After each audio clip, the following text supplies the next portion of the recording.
Welcome to my workshop. I am Derek Kennedy. I am starting a new YouTube channel based out of my shop. Kind of like the same idea as Steve Ramsey's channel, trying to get the word out there that anybody can do these things. You don't need to be intimidated by it, like the big media outlets seem to make it, like Fine Work Magazine make it, so that it seems so complicated. And no, you can't do that unless you go to school and you learn how to do that stuff, or else we're, I'm gonna arrest you, something like that. So anyways, I want to start out. The channel is going to be called CK Woodworking, or Woodworks for you. Basically just Kennedy Customs on YouTube. I've been so busy, my shop's in a bit of a disarray, but I'll give you a bit of a tour. My old saw quit on me right in the middle of a million projects going on, and I had to go out and buy this new rigid 10-inch cast iron top saw, which is great. I love it. One thing I built onto it was this plywood and 2x material extension wing. It comes open, so I built into it like most of them do. One project I'm working on right now, which I'm planning on doing a video on shortly after this one, of after I finish sanding it, it's got to go into finishing. It's this Japanese inspired keepsake box. It's got these nice Japanese handles, some nice little molding I made there for it. These legs, this ash legs and cherry splines in it, you can see those.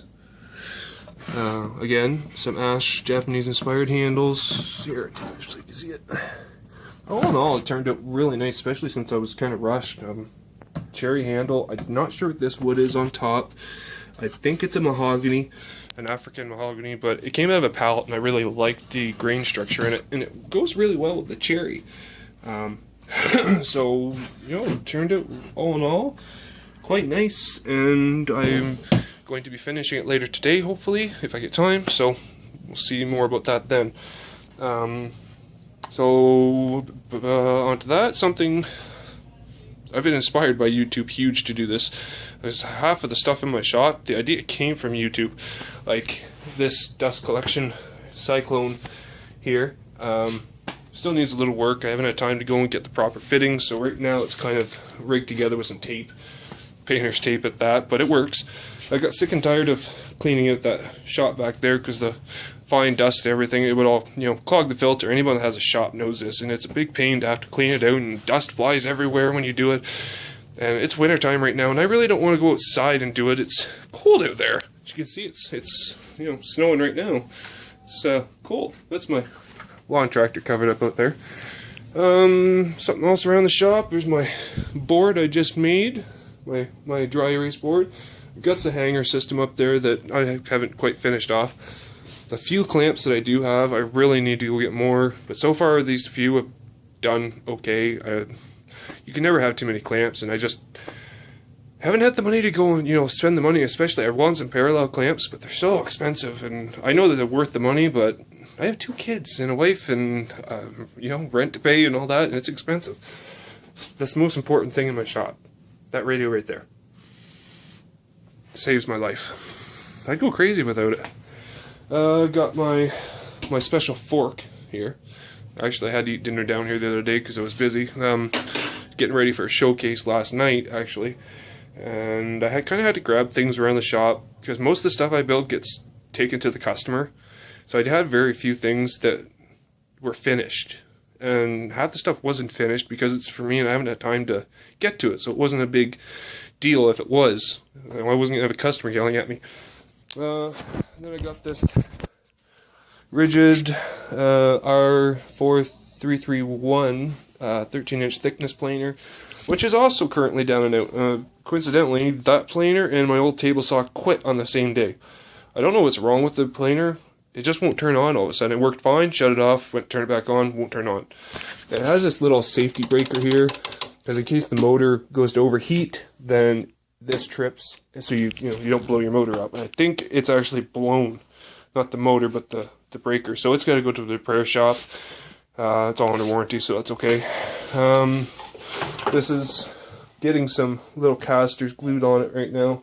Or, well, these little blocks glued on it right now, which these tiny little dinky plastic casters will be put into for the cyclone system.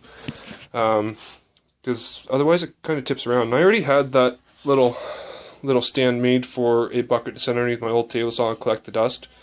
And on the old table saw left, I figured when I'm going to build a cyclone, I can use it to support it. And eventually, when I get time, it'll probably be a video build on it when I do get to it. I want to build a system for this to sit on a shelf above the shop vac, and it'll all be a solid a unit that can be tucked in the corner. And over here we got my spindle sander, and it's sitting on top of my router table right now because I don't have a space for it. I'm in the middle of moving my shop around. Since the table saw came in, I've had to move the shop around a bit, and kind of decided it's time. When I built the shop, I didn't know enough about what I needed, and now that I've been into it for just over a year, I need to make some changes, like that workbench. Too big, too bulky, needs to be smaller, maybe two, one that fixed and one that that will move around and be kind of an assembly table. And then I got some lumber here, some 2x material glued together, some ash, some more 2x material, one strip of oak that was supposed to be for a jewelry box, but we never got around to it. I really wanted to get into kind of cutting my own lumber out of wood, and I don't have the bandsaw due, and I don't have the money to pull in one of those big lumber mills. So we tried it with a chainsaw. With one of my friend's trees came down, and we managed to cut this one big chunk of the trunk up. I don't know if you can see it. It's big. There. Well, 3 inches of solid maple. It's probably about 12 inches wide, and it's sitting there drying right now. I really want to get into it, but it's still too wet. But man, does it ever chew up a chainsaw when you run straight down the log? So we ended up only cutting that one, and the rest was just kind of chunks of logs that we took that I was going to be getting a bandsaw to deal with, because I really want a bandsaw. All I got right now is this little squirrel saw, and it does a good job for most of the shaping, but as soon as you get material that, you know, is too thick, you can't really do it well, and the jigsaw doesn't run that deep with the blades, so we can't do that either. So when I ended up having to buy the table saw, my bandsaw kind of went on hiatus for the time being, but there will be one. I just gotta figure out where it's gonna go in this tiny shop. There's some pallet wood back here. It's going to be a box for my daughter's dance school. They have a recital and they need a box for one of their shows for a girl to dance through, so it's really just a 4-sided box. But they wanted it to look rustic, like it's been out in an alley sort of thing. So that's why I used that. And I kind of sanded this material down too far, but it was really splintery, so I didn't have much of a choice because I don't want the dancers getting, you know, slivers and stuff. So I'm gonna have to do some aging with it. Wood Whisperer has a good video on using baking soda to age wood, and actually learned how to ebonize lumber through some videos on YouTube. Like I said, YouTube's a big inspiration. Most of what I know has come from YouTube originally. This is some, I think it's called iron oxide. It's basically vinegar and steel wool, and you let it sit. And even when you put the wood in, touch the wood on it, or put this on the wood, it reacts with the tannins in the wood and turns it black, well, a shade of black. And if you're not getting quite enough, if you do tea in vinegar or tea in water, tea is full of tannins, so if you put that on first and then the iron oxide, then you get it darker because you've introduced more tannins. The downside of that is you have to have your finished product ready for it first. It can't be sanded or anything because it only does the top layer of the wood. So as soon as you sand, you actually take that ebony out. But I'll do a video of the table I built for my grandmother that I had those little ebony cherry splines in it, because it turned out really nice. And I'll kind of, you know, just give you a little walk around of it. If you visit my Facebook page, it's Kennedy Customs. You'll see pictures of the build on there. Also on Twitter, it's, what is it? KC, Kennedy Customs _ Woodwork. And there's some pictures of it on there, I believe I posted too. And I do try to update all my builds on those media platforms. I'll take you out in the garage, show you a couple of things that I plan on doing, because the whole point of this channel is to kind of show everybody that anybody can do this stuff. You don't have to know what you're doing. You can teach yourself, because I'm 100% self-taught. Especially over the last year, I've really had to push myself and develop skills to do these things. And I'll have perfect example of what you can do without even knowing anything in just a minute. Just hold on a sec, I'll take you out the garage. Okay, back in the garage. It's a long trip up the stairs. That's my main source of lumber right now. Most of it's ash, because I get a good deal on it, and it's a stable wood, it's nice to work with, and it's relatively cheap. You can always, cheap's good. I also got some cherry here, getting down on it. I like cherry, it's beautiful wood. I do plan on getting some walnut and a couple other species for some upcoming projects, but that's a little bit down the road. Like I said, my shop update of trying to make it a better shop is going to take an awful lot, so we'll probably deal with those first, and a couple small builds, maybe some boxes and stuff first, and in between the shop upgrades, if you will. I got some birch plywood. You can see it, my camera adjusts. Some birch plywood here, which I need a couple sheets, some 2x material. That's that maple, those maple slabs, logs, cuts that we're going to be sliced up into small maple boards. The bandsaw that I no longer can afford until I save up some more money for it. This here is just pretty much some of the stuff from the showcase. This thing, built it years ago before I even had a shop. It was just built in a garage. You get this box I started, oak and pine. I know the two probably don't go together, but I like the way wood contrasts together, the light and dark. And there's an article in Fine Woodworking that the good color matches for wood, and the don'ts was ash and cherry. And turns out my grandmother's table looks beautiful with ash and cherry. They really think they know it all, but they don't. And that's I don't know. You could go on a whole rant about the big woodworking magazines and their sites that are pretty much failing right now because of videos like these on YouTube. And really, I think it's scaring them. There's a wolf here. You see that? The chunk of wood was a scrolled out wolf on it, kind of burned. Sorry, my daughter interrupted me. This kind of funky, all the writing's backwards, but you can see it. It was a Christmas thing for my mom. First got the router, wanted to try writing some stuff. It turned out okay. It's not the most professional looking in the world, but it's kind of nice in a childlike way, I guess. This box, this is another example. These two boxes here, these I did when I was 12 on my neighbor's scroll saw, the little reindeer. This box here, also built I think right after I did this chest, which we'll go into that in a minute.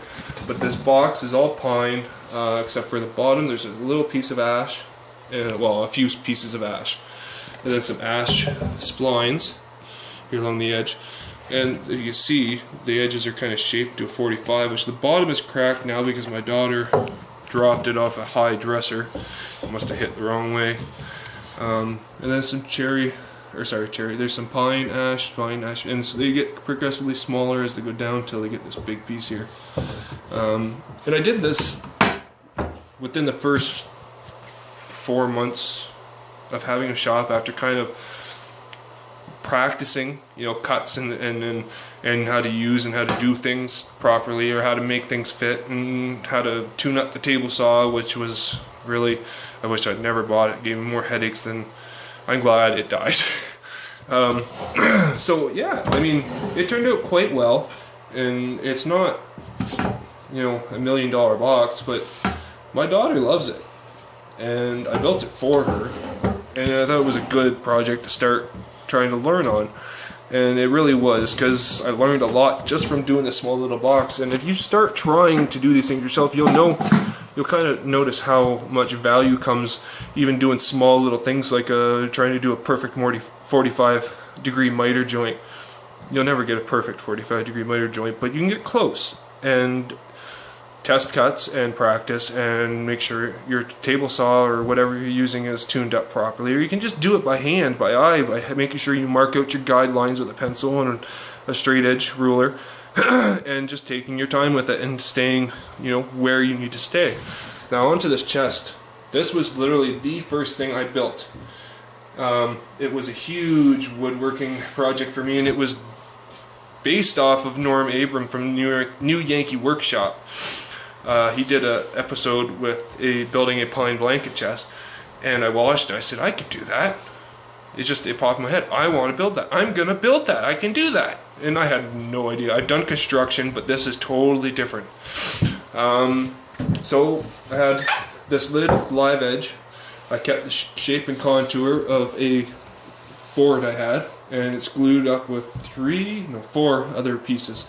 So 1, 2, 3, 4, and you could probably see them.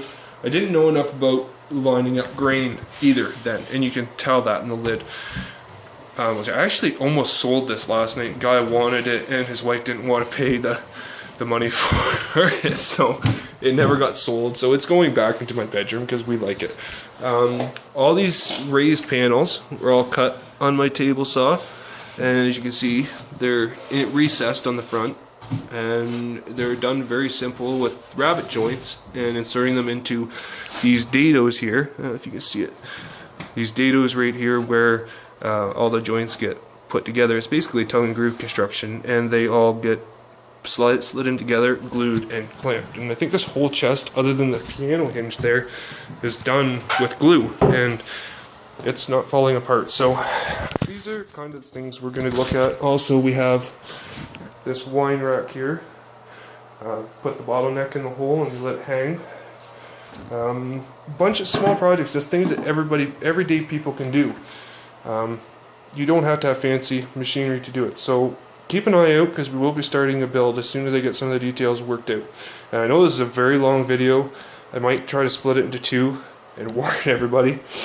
But I felt like I had a lot to say, and I'm also going to put an inspirational video out there, just kind of how I got into this, who inspired me, where I get my project ideas from, and so forth, shortly after this. So keep an eye out for that. If you like what we're planning on doing, subscribe and like this video, because I do plan on putting a lot of content out there, probably a video a week, maybe every 2 weeks to start till we get things ironed out.